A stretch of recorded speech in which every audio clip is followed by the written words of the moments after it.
Let's talk about the Trans-Pacific Partnership. As we talked about for months now, President Obama has been pushing for the passage of TPP, and he has most recently done this by talking to world leaders in China and saying, let's get this done. Let's pass the Trans-Pacific Partnership. President Obama saying in Beijing at the Asia-Pacific Conference, this has the potential for being an historic agreement, going on to say that we need to move forward on this. The leaders did not set a timetable for finalizing this.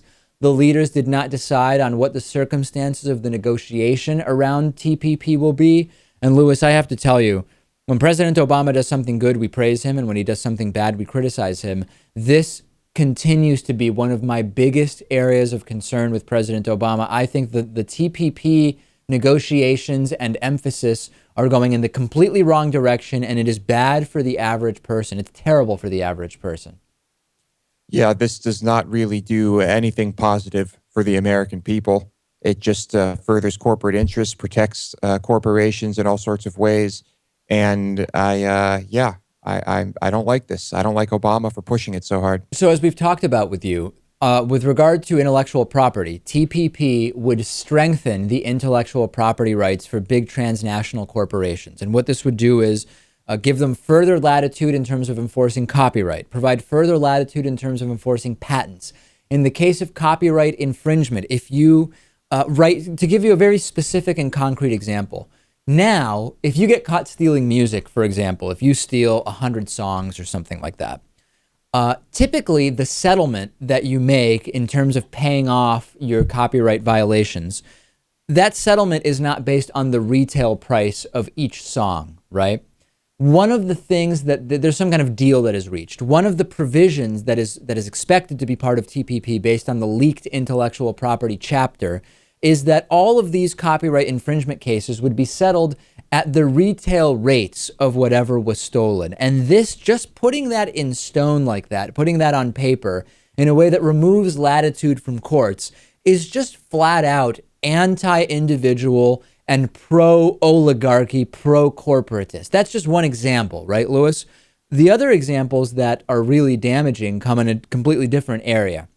And this is the environmental concerns area. And if you look at what TPP would do, again, what it's slated to do based on drafts that have been leaked, because it's all happening very secretly, it would weaken the restrictions on big transnational corporations with regard to pollution, with regard to cleaning up after themselves, et cetera, et cetera. So in the cases where the law becomes stricter with TPP, it helps big corporations. In the cases where the law becomes more relaxed, it also helps corporations. This is good for corporations. This is bad for people. This is bad for the environment. This is just bad for almost everybody except the elites and the 1% and the big corporations.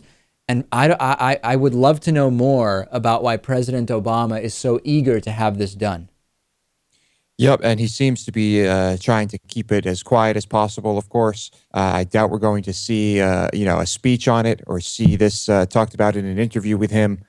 It's just, I understand why he wants to keep it out of the light. I would actually love to hear, it could be from President Obama or from anyone who's pushing TPP, give me a specific example of how the individual would be better off with TPP in place as proposed. So say to me, okay, here's how the average Joe Schmo would be dealt with in this scenario pre-TPP, and here's how it would be post-TPP, and here's how it would be better for individuals. I would love to even just hear one scenario like that, Lewis. I imagine that jobs would come up in that, in one of those questions. But does that even things out? Probably not. This is one of those areas where Democrats and Republicans are very, very similar when it comes to when you're a president of the U.S., regardless of what you campaigned on, there are certain plutocratic, oligarchical realities that you can't circumvent even if you want to, and we don't know if President Obama wants to. And there is not much of a difference in these particular cases between Republicans and Democrats. On many issues, there are differences. On this particular issue, there seem not to be. Next, we will talk to Stephen Mansfield about the Kurds in the context of ISIS and more. Stay with us.